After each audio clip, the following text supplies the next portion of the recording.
सिंध के अंदर एक फार्जरी होती है गैर दानिस्ता तौर पर, एक फार्जरी और फराड होता है दानिस्ता तौर पर।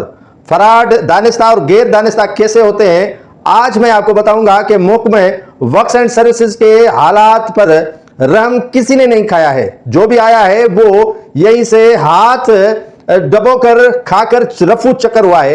एक जालसाजी का बड़ा स्कैंडल सामने आया है। वो शख्स बेनिफिशरीज हो गया जाली असराज पर और मुकमे को चूना लगाया उस वक्त के सेक्रेटरी और मौजूदा एसओ ने। मौजूदा एसओ और उस वक्त के सेक्रेटरी ने किस तरह चूना लगाया, क्या मुकमे को लगाया गया चूना बस 15 लाख के एवज काफी था या ये पैसे वापस दिलवाए जाएंगे। किस्सा यूं हुआ है कि सिंध के महकमे वर्क्स एंड सर्विसेज में एक जो महकमे बिल्डिंग प्रोविंशियल में वर्क मिस्त्री भर्ती हुआ था, मंसूर शाह वर्क मिस्त्री भर्ती हुआ और उसने प्रोविंशियल बिल्डिंग में अपनी जो है वो तरकी एक 3 साल के सिविल डिप्लोमा जाली कंप्यूटराइज डिग्री के जरिए वसूल कर दी और वो भर्ती हो गया सब इंजीनियर 11 स्केल के अंदर।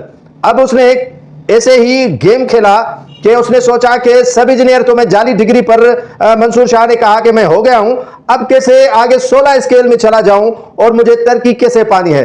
फिर जब मामला उस वक्त के सेक्रेटरी जो गालिबन मोहम्मद अली खोसो साहब थे वर्क्स एंड सर्विसेज के और एसओ रियाज लोधी साहब थे, उनके पास जब मामला आया तो रियाज लोधी साहब ने इनको जो डिग्री इसने ली थी सिविल इंजीनियर की और डिप्लोमा की उसी की वेरिफिकेशन करवाई तो वो जाली डिग्री निकली मंसूर शाह की। मंसूर शाह जो वर्क मिस्त्री 5 स्केल में भर्ती हुआ था प्रोविंशियल बिल्डिंग में और तरक्की पाकर 16 स्केल में जो है वो रिटायर्ड हो गया, लेकिन जाली डिग्री के एवज उससे आज तक नहीं पूछा गया। उसने जो है वो शोकाज भी उसका फाइल कर दिया गया और रिकवरी भी उससे नहीं की गई।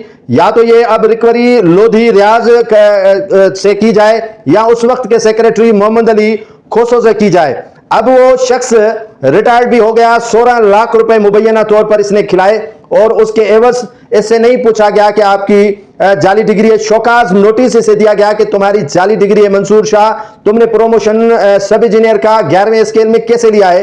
तो मौसूफ ने उनके एवज मुंह और जो है वो हाथ बंद करवाने के लिए जो एसओ इस वक्त भी है रियाज लोधी, उसको 15 से 16 लाख रुपए खिलाए और ये मौसूफ रिटायर हो गए। तमाम तर जो है वो वाजिबात इसने वसूल कर ली। अब ये मौसूफ सिंध सेक्रेटरीट के अंदर जो है वो काम कर रहे हैं। एसडीओ जो ताहिर पठान है उससे जो है वो रखा गया है। उस वक्त के एसी अल्ताफ ख्वाजा ने भी इस बेती गंगा में अपने हाथ साफ कर लिए और सरकार को चूना लगाया। अब ये फर्ज पहुंचता है वजीर वर्क्स एंड सर्विसेज का हाजी अली हसन जरदारी साहब का कि इस मामले को हैंडल करें, देखें कि आपके नाक और कान के नीचे क्या हो रहा है और किस तरह हो रहा है।